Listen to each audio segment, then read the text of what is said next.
Ukraine is right now launching a counterattack against Russian forces in the border region of Kursk, while one top Ukrainian official says Russia is getting, quote, what it deserves.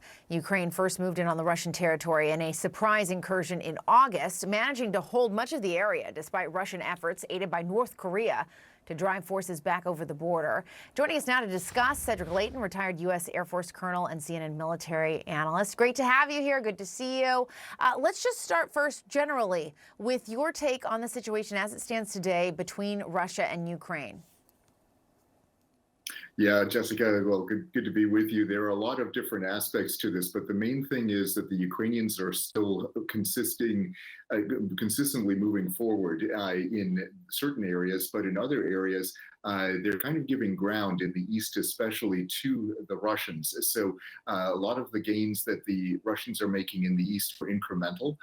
But when it comes to what's happening in Kursk, the Russians have not dislodged the Ukrainians from there. And in fact, as you noted, the Ukrainians are engaging in a counteroffensive, which is basically aimed at cleaning out some of the Russian areas and the North Korean areas around the area of Sucha, which is the town that they occupy in that district in Russia, right across the border from them.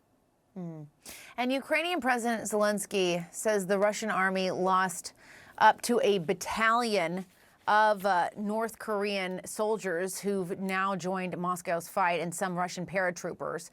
If that's in fact accurate, how impactful is that sort of defeat?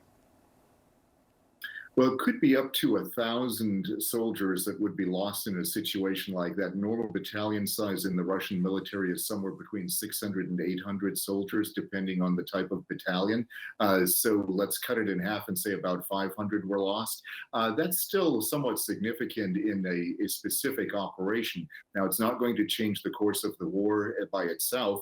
It's also not going to change exactly what the Russian goals are, but it could have a momentum of its own, and actions like this, if the Russians were in fact, and the North Koreans were in fact in a situation where they lost that many people, that could have a significant impact on their ability to carry forth operations in the Kursk area.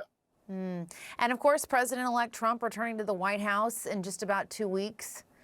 He said many times he plans to end the war on day one. I think it's becoming pretty clear that that's going to be almost impossible. But President Zelensky says that Trump's, quote, strength and unpredictability could help bring an end to the war. Where do you think this is going to go?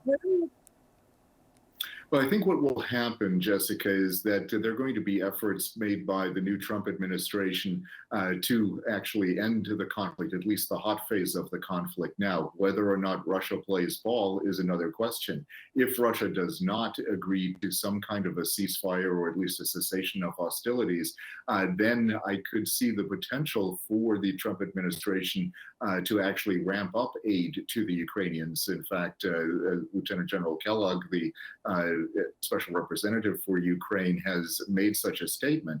So if that does in fact happen, it could actually put more pressure on the Russians to end the war, or at least end their participation at the level that they're currently at. So if that happens, that could potentially end things where they are. I don't think Ukraine will be able to regain the territory that it has lost, about 20% or so of its country, to the Russians since the February 2022 invasion. But if that is in fact the course of events where there is a bit of a ceasefire, we may see a situation kind of like what we're seeing on the Korean Peninsula, where there is a de facto peace, but it is in fact still a state of war. That could be one possible outcome of this. There's a type of ceasefire, or at least an armistice, but no real resolution to the issue, and no movement of troops beyond what we see today. All right, Colonel Cedric Leighton, as always, thanks so much. Good to see you. Ukrainian troops occupying parts of Russia's Kursk region have launched surprise counterattacks in response to increased pressure from Russian forces.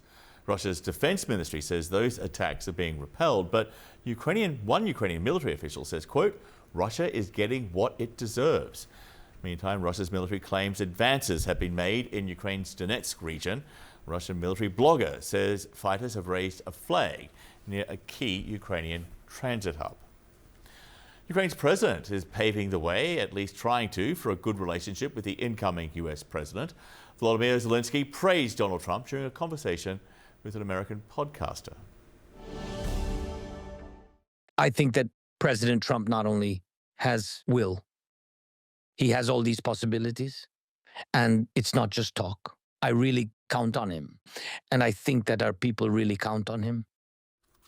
And Zelensky says neither he nor anyone in Ukraine will accept an unjust compromise with the Russian President Vladimir Putin. The reality is that a compromise is needed in order to reach an agreement. In your understanding, the fact that he is in jailed after all the murders, he is not in jail assuming all the murders, and no one in the world is able to put him in his place, send him to prison. Do you think this is a small compromise? This is not a small compromise, and to forgive him will not be a small compromise. To forgive, no one will forgive. This is absolutely impossible to forgive him. We cannot get into the head and soul of a person who lost their family. Nobody never will accept this. They simply took away the most precious thing from you, will you ask? Who ruined your life before going to rip their head off? I'm just curious. They took your child away. Are you going to ask who did this? And they will answer that dude did this. You will say, oh, well, then there are no questions. No, you will go hell and bite their head off. And it will be fair.